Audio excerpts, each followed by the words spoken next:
Hi everyone, my name is Sean and today I wanted to talk to you about students using AI in the classroom. This, for teachers, is probably one of the most frustrating things that we have to deal with.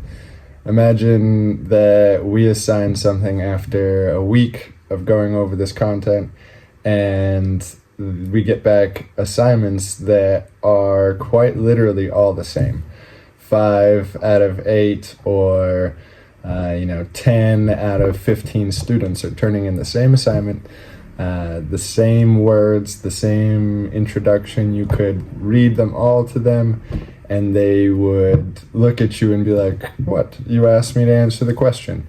So what's happening here is their critical thinking skills are taking a dive because of this new tool. And it's even more crazy because you go to Google and the first thing you type in, it responds with an AI answer. So rather than students having to do any research and dive deeper into the page to try and read, they're just taking that Google answer after they copied the answer or the question from your assignment, and then they're copying it into Google, taking that answer and putting it right back into your answer sheet. So ways to get around this, because I know that it's frustrating for all teachers and I know that it's putting a hindrance on students' learning. So ways to get around it. What I've done is I've set clear expectations for my students, and I've done this nearly every week of the first term as I was battling this. The second term started off the same way. All of my students were providing the same answer from Google or ChatGPT. And so you have to set clear expectations all the time for your students, and then also be able to teach them how to write in their own words. Even if they're going to get an answer from Google, teach them how to put it into their own words so that at least they're taking that much from it. Another thing that you can do is you can use assignments that are specifically tailored to target their creativity. So in writing, I always have students tell me a story or finish this story that we just read. And this helps them use their brain a little bit more because they have to identify what we read and then continue the story, which ChatGPT typically won't do for you. Other things you can do is have AI as a proofing tool for your students' writing, so they can enter their material into ChatGPT or Google and have it come out with edit suggestions. And then again, you have to teach your students to follow suggestions or not take the suggestions based on their own writing and their writing ability. Now, a lot of students are going to go back and use it as a crutch. As soon as you open that door to AI, they use it as a crutch because, okay, I can type all my writing and, okay, teacher, I just put it into ChatGPT and it gave me these suggestions and now my work is all polished and clean.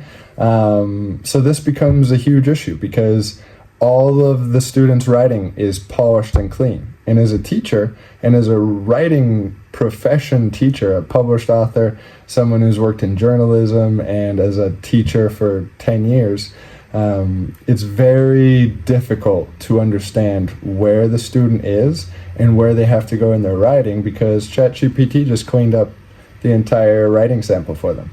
They don't have to do any more work, and that entire process going from a draft where they learn what writing mistakes they're making, they're not able to see that.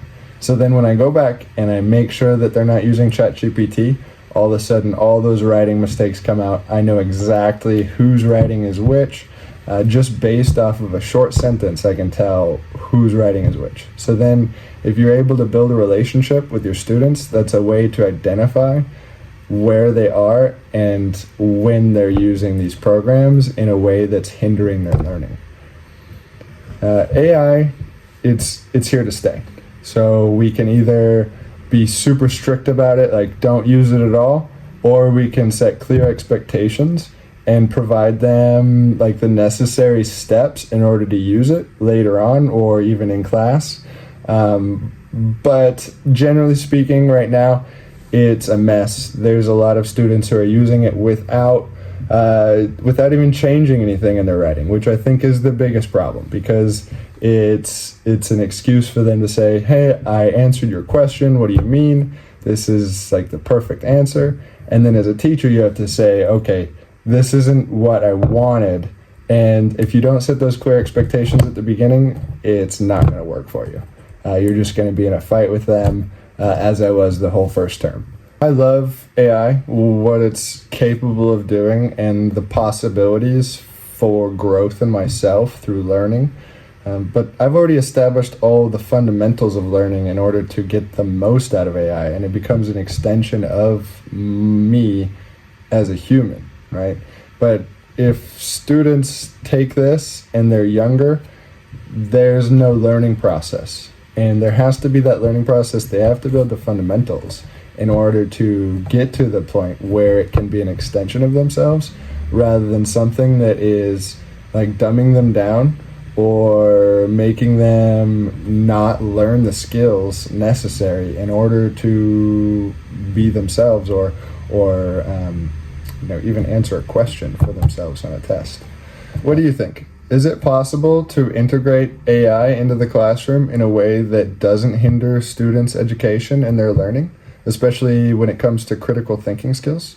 I know that there are many ways that I've found to limit the use of AI, and softly integrate it. But how do you think that we could possibly integrate AI into the classroom and help students thrive? Leave a comment if you think you have a helpful tip for a teacher or a parent who are trying to balance the challenges of integrating AI into their own child's life. And if you think this video is helpful, please share it to somebody else who might need it. Thank you, guys.